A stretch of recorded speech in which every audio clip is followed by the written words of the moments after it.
Hey everybody, Don Wilson here, sales educator, public speaker, business coach. My company's called Prospecting Intel.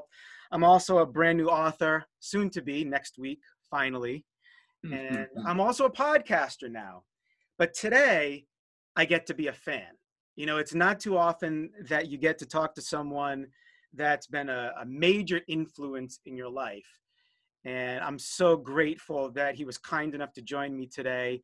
I am speaking with the lead singer, guitar player, songwriter, producer, also an author, the band Stryper, Michael Sweet. Welcome. What's up, buddy? You left out seamstress as well. Yeah, hey, it's a pleasure to be here. Thanks for having me. And I'm here in my den, in my home, in Plymouth, Massachusetts. And, still not really in lockdown mode, but just kind of, I've been hanging out at home a lot lately as everybody else. So, Yeah. Well, seamstress, are you referencing the jacket behind me? Like, I didn't steal that from you. My grandmother made that for me. God rest that's awesome, man. No, what I was referencing is we make our own clothes. Like I ordered a yellow scarf and a black scarf because I couldn't find a yellow and black scarf that I liked. So I'm going to cut them and actually, make my own scarf. I'm still doing that stuff to this day. And back in the very beginning, we did that. We would buy white fabric and dye it yellow. So we've been doing that from the very beginning. Well, your coat for the To Hell With, that was in the Calling On You video was, yeah, I believe it was like a yellow tux with the black lace over it. We couldn't find a yellow tux because we did our Stryper tribute show. And by the way, I want to get some of the fan stuff out of the way first. I do have the jacket. I do have the Bible I caught at my first Stryper concert, which was your last show of the To Hell With the Devil tour. Wow. Great. So that was 87, in 1987? Yep. And, I really thought our connection began in 1986 when my buddy Chris Rodericks, who was the baker at Dunkin' Donuts, where I worked, he said, you got to listen to these guys. And I was really into, my first cassette was Van Halen 1. Yeah. But I got into, and I know you're a big Van Halen fan, I got into all kinds of guitar players. Really loved Mark Knopfler back then. Dire Straits got hot. Yeah. Clapton. And I'm like, I don't know about what's with the yellow and black. And I listened to it and I was hooked. And it was the voice, it was you, it was the message, it was the guts that you guys had, the songs. And myself and some of my close friends, shout out to Jeff Barboza, we'd listen to it all the time. And then we went on to do, the Stryper tribute show. There's us in rehearsals. Wow. Sitting on the front of the stage. And nice. But recently I realized that our relationship started actually the day I was born back in 1970, because my grandmother, God rest her soul, bought this for me the day I was born. And it's my whoopee, my stuffed animal from childhood. Yellow and black. There's not many yellow and black dogs. No. And he became my mascot for my speaking and my book that's out. And I realized the connection has been there all along on many levels. So I have to start, before I ask questions, just a heartfelt thank you for all that you've done in my life. Although we have met a couple of times very quickly, meet and greet stuff. But well, man, hey, it's incredible to hear stories like that and to know that we played a small role in, somehow inspiring a person and helping them through life with the music and the message that we create and record and produce. It's always humbling, man. It's very cool. And I mean, that's why we do this too. I know that sounds cliche, but it's true. It really is true for us, because when we began as a band, as Stryper, it was always about the message. Music was important, of course. We work hard on our music, but the message was, just as, if not even more important. And we made it our goal to be a light in the dark and try to inspire people through the music God had given us, instead of just be a typical metal band, singing about the devil with pentagrams all over the place. And, we just wanted to get away from that, as far away from that as possible. Right. And you were fans of Judas Priest, you were a fan of Iron Maiden, Dio, a lot of that stuff. But you guys made your decisions. You had your influences, but you made your decisions to brand yourself as you did. And so let's go back there. I think that's a great place to start. Is the 80s, the hair glam metal movement. You guys explode on MTV. I did call Dial MTV every day. I was furious when Bon Jovi would win. The old rotary phone. Right. Corded phone in the kitchen. Man. But you chose your brand. You chose the message. You chose the look. And why do you feel it was such a success back then? Why did it work? Well, I mean, I think, you know, people are always looking for an alternative, you know, whether it's in life, in music, in books, and whatever, in food. People are always seeking out something that's different from the norm, you know, and I think Stryper was a prime example of that. We were unlike any other band of the time, and still are, really. Right. You know, we're one of a kind, and I think there were a lot of kids out there, especially at that time in the 80s, that didn't want to follow or go down the path of, you know, sex, drugs, and rock and roll.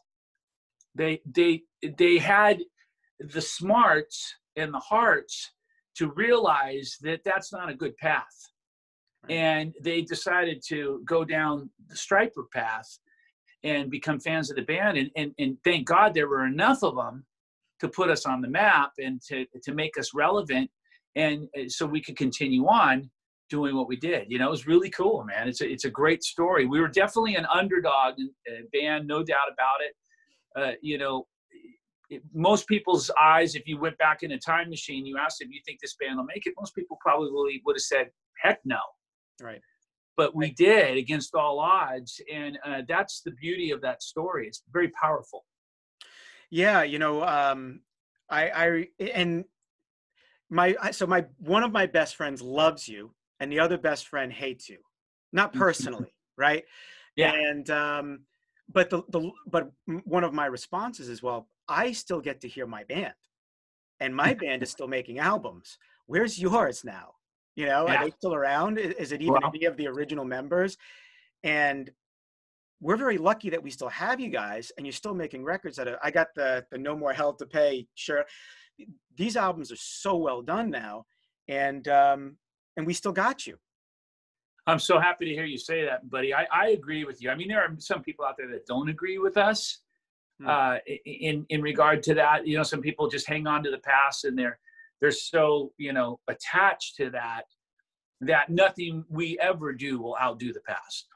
Yeah. You know, we could literally make an album that went to #1 on Billboard, and we were on all the channels, format radio stations, and on television, and you know, just huge in every sense of the word. Lady Gaga huge. Yeah. And still those people would say, it's not as good as Tell the Devil. You know, because it's just, it's a funny thing. It's really interesting how people hold on so tightly. Now, granted, there are reasons and times where that applies. There are bands that I follow where I hear their new albums and I say, it's not as good as their old albums. But I think I'm right in saying that, you know, because it's sadly, a lot of these bands aren't able to, you know, repeat the past or outdo themselves in 2020. And I think Stryper is one of the few bands that can and has. Yeah. And that's what makes it even more special. And wait till you hear the new album.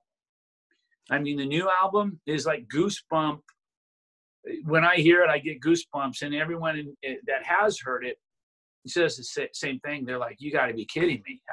What is going on? What are you guys drinking? What's in the water? And this one is one for the record books. And it's going to go down, I think, as our best album yet. And that's really saying something.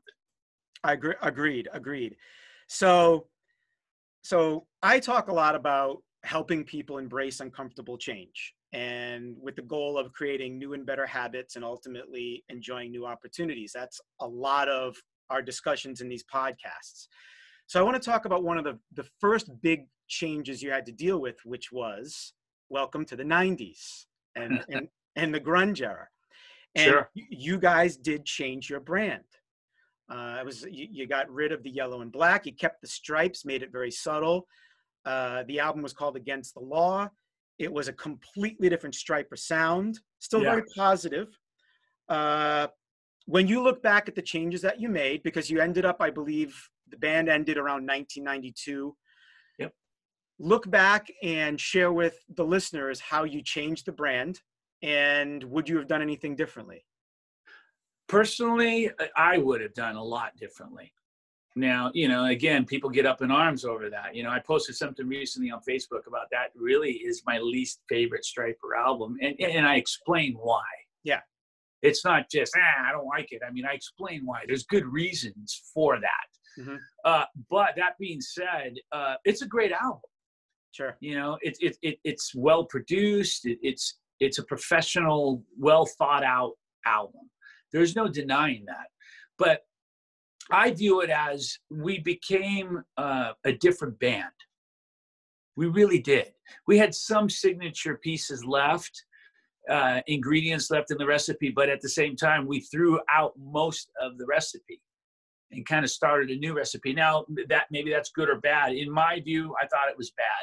I thought Stryper had such a unique guitar tone and such a unique vocal style and songwriting style and look, the yellow and black, and you know, and we just kind of took all that and said, let's start over with Against the Law. And that's why it just, you know, you got to be real cautious when you do that. I'm all for change. I like trying to mix the old with the new and the past with the present, but man, you got to be careful. And that's why that's not one of my favorite Stryper albums.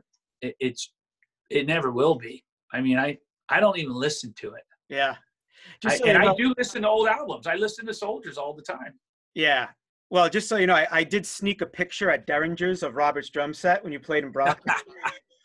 Yeah, man. No cameras were allowed, but I snuck one in. So, and people say that the 90s caused that album to not be as big a success as the other albums, and I 100% disagree with that. Mm. And I gave examples on Facebook the other day. There were a hair band still thriving in the 90s. Sure. Well into the 90s. And Firehouse, who is our new bass player, Perry Richardson, they're proof of that. Yeah. They were huge in the 90s during the grunge movement. So yeah. I just think that we made too many changes and most of our fans didn't accept it. Yeah. Got confused. I got you. So a quick segue. So in 2001, you have the Stryper Expo, right? Yes. In Parsippany, New Jersey. Yep. So I was a full-time musician in the 90s, Mike. That's how I paid for my college. I helped pay my mom and dad back anyway. And I went to Bryant University, and their colors were? Yellow and black. Right. Of course. And I went there to play golf, of all things. But when I gave up music full-time, I played all over New England, doing an acoustic duo with my uncle. I am available to open at your Christmas show, if interested. Dude, that's awesome. But it paid the bills, and it was one of the best times of my life. But then I got hired by a company called Champion Mortgage, where I kind of said, all right, I'm going to get a job now. Yeah. And you got a real job. And I missed you guys in Parsippany by 1 week. I didn't even know it existed. I didn't know that was happening.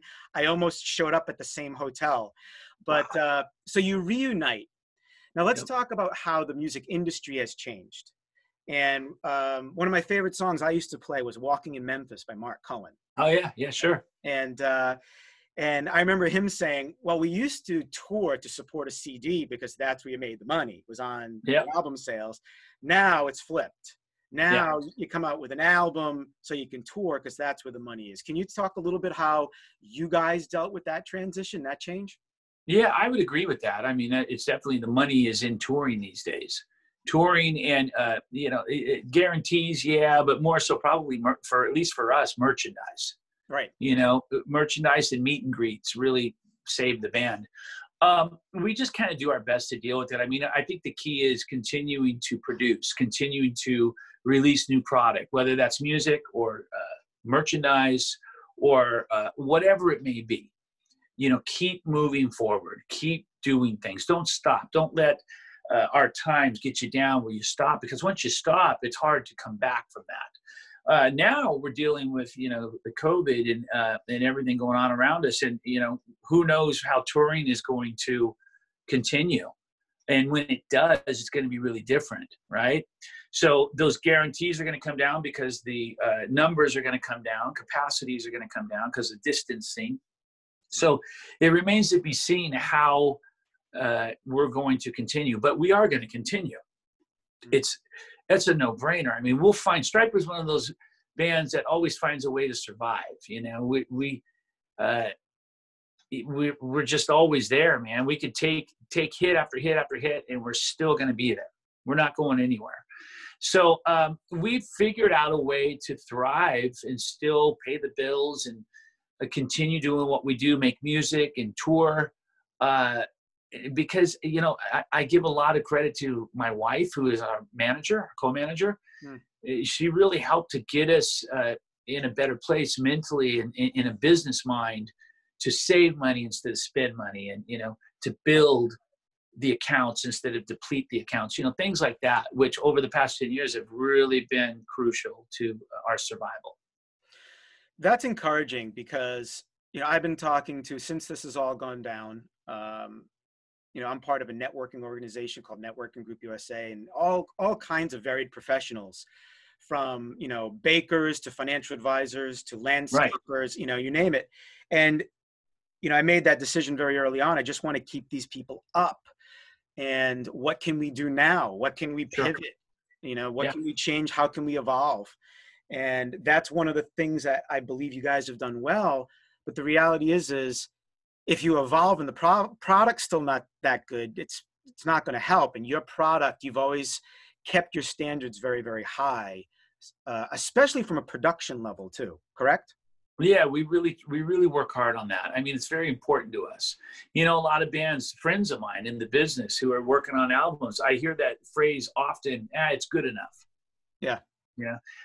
Well, how's the vocal turning out? Well, you know, I did it quick, but man, it's good enough. You know, I hear that phrase all the time, and I'm thinking to myself, wow, you know, it's never good enough for me.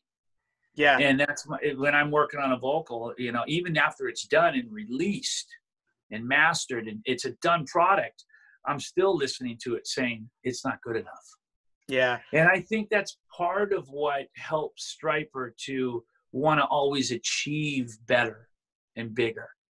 You know, it's a mentality. And I really believe our best is yet to come. And, you know, you never want to use the phrase that's good enough. At least that's my opinion. You know, take that phrase and throw it away. Don't ever use it again. Agreed. And, you know, because we recorded a couple albums, my uncle and I, back when we were playing as a duo. I think they went lead on the charts. That's about as far as they went. I don't have platinum albums like you. And then I did one in 2010, having not sang for years. Because in addition to you, as Brad Delp was my other favorite. And and then when the two worlds collided, when you showed up on that stage at the tribute show, I'm like, what's happening right now? Right? Because I didn't know that was going to happen. Yeah. But I did a song about my son when he was born with heart disease, and he just turned 11, by the way. Unfortunately, he broke his arm last week. Oh man. I know. Oh. So, Jake. Wow.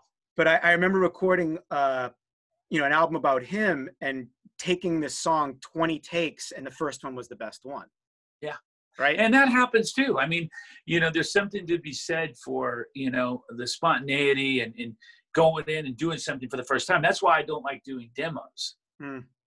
Because a lot of times, not all the time, but a lot of times your demos are better than the final product. Right. Because there was a certain passion and energy that went into it because it was the first time. Right. So, you know, I just, when I say, you know, the term it's good enough, you know, maybe the first take is good enough, you know, maybe it is the one. But I'm just one of those guys. I'm an overachiever. You know, I'm always feeling and believing that, you know, I can do better. Yeah. And when it comes to writing a book, which you've also done as well, you wrote a book called Honestly that kind of told the Stryper story. You know, that's another ball game where you always want to rewrite it. And I could say it different, and I forgot to say that and didn't mention this person. Yeah, right? Exactly. So. And typos, and we had it like, you know, gone through and edited and different people looking at it, and there were still typos. Yeah. And it's like we still miss things, but that's just that's what goes into writing a book. And same as recording an album, it's the same thing. Yeah. It's a piece of art that you're working on, and you're gonna have those things that you're gonna look back on and say, oh man, would have, could have, should have. But that's something that you can use to make next time better. Right. Absolutely. So we spoke about wrapping this up where you could ask me a question. We call it Ask DW at the end of the podcast, but I'm just going to show you something really quick here. I can share my screen if I can. Of course, I'm going to have, like, my hands are shaking because I'm talking to you. Here it is. No problem, man. So just so you know, there's me dressed up as you. Wow. On the left. And you see, I'm holding a bottle of Listerine, so I guess I had some vocal issues that day. and I'm just going to show you the proof of me with the hair. I had the Michael Sweet hair too, Look at that, man. I was actually in Jesus Christ Superstar back then. Oh, wow. And I grew it all out. And that's awesome. And the last one I'll show you is me taking Stryper to the office. That's our company president. And now is that local, that office? Yeah, I've been in the mortgage industry ever since 1997, and that guy you see there, Dave Curry, he and I have been together in business for 22 years. He started Province Mortgage Associates back in 2005, and 15 years later, we're still in business, and he gave me permission to start a separate venture doing the sales education, public speaking. Without him, I'd have no shot. So that's amazing. He knows my Stryper connection. He knows. So he's heard the name Stryper a few times. Anyone who knows me has heard the word Stryper. So all right, I'm going to stop sharing my screen and we'll get back. That's awesome, man. So again, if you'd like to ask me a question, if you asked me to name every Stryper album chronologically, I'm thinking if I could do that. Well, no, that would be too tough a question. But I will ask you a Stryper related question. Right. Let's see here. Let me see. Let me think about this. It's got to be a good one. It's got to be a good one. I'm feeling the pressure. Okay. I thought you were going to make me sing. Do you know? All right. Here's a question. Do you know who? First of all, did Robert sit out on any Stryper albums in terms of drums? And if so, which one? So if I get this right, maybe there's a shot. If I do send a demo, that you got to make sure I really can play and sing. Maybe I'll have a shot to open one of those Christmas shows. I already got the set ready. You know this. I can tell you already know this. The answer is yes. You had actually the drummer from Mellencamp's band, I believe, that played drums on the Reborn album. He played close. You got that right. Mellencamp. That's Kenny Aronoff. Kenny Aronoff. That's the name. Okay. But not on the Reborn album. It was on the Murder by Pride album. It was? Oh, because I remember it was the first song I remember he played. That's right. I screwed it up. It was the Murder by Pride. And the reason why it was that album is there were circumstances that, didn't allow for Rob to be a part of it. Yeah. But Kenny stepped in and played on that album. And that's the only album that Robert hasn't played on. Why did I think it would? And now it's absolutely clear to me. And also Tracy Ferry, I believe, played on that album, right? He did. Tracy Ferry played on Reborn and Murder by Pride. Right. And the Four Leaf Clover was the one that stood out for me. That's the track. Yeah, that's on Murder by Pride. Yeah, fantastic. And yeah, that's got that riff, because there's a cool riff to that track, especially. It's a little more in that wheelhouse of all things Stryper, and it's got that, cool. There's another tune on this album I can't name. I'm not supposed to give any names to anything yet, but it's got a similar feel to that, but it's even cooler. Wait till you hear it. I think you're gonna really dig it. So I'm gonna get an address to send you a copy of my book. I can't wait, man. And one of my T-shirts, because I have so many of yours. Absolutely. And of course, anything Stryper related, you can go to Stryper.com. I think I'm seeing some tour dates on there for the fall. Maybe that's wishful thinking. We'll see what happens, I guess. Yeah, we've postponed dates, Yeah. and we're really believing at this moment in time that they're going to happen. But you know, we don't 100% know because nobody knows what's going on in this world over the next 6, 7, 8, 9, 10 months. So, but we're really hoping and praying that we can get out there and perform. I think a band like Stryper has a better chance because we're not playing big venues. We're not playing arenas and stadiums. You know, that's a much bigger problem. Sure. The venues we play are smaller venues. So, you know, it could work out. And I really think it may. Yeah, I hope so too. So listen, you at the age of 50, we finally get to have a conversation. I met you at the In God We Trust tour up in Worcester. I met you at the music store that Wow. you guys did. And my camera didn't work, so I didn't get a picture with you. Oh, man.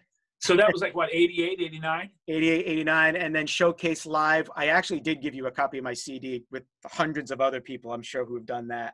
When Kenny Lewis. That was just recent. That wasn't that long ago, right? That wasn't that long ago. It was about 2010, and Kenny Lewis had heard it because we have a mutual friend. He goes, "Wow, you do sound a lot like him."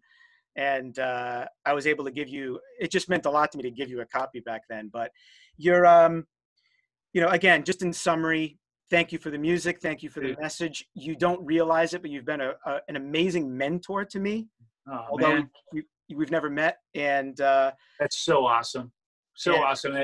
That brings joy to my heart to hear, man. That's very cool. Very cool. And please take care of yourself, your family, your work family. I'm trying. And hopefully we'll get a chance to do this again someday. Absolutely. And I can't wait to read your book. Send that off. Okay. And I wish you all the best with that, man. I hope it's a huge success. Okay. Thank you so much, Michael. You take care. All right, brother. God bless you, man. You too. Bye-bye.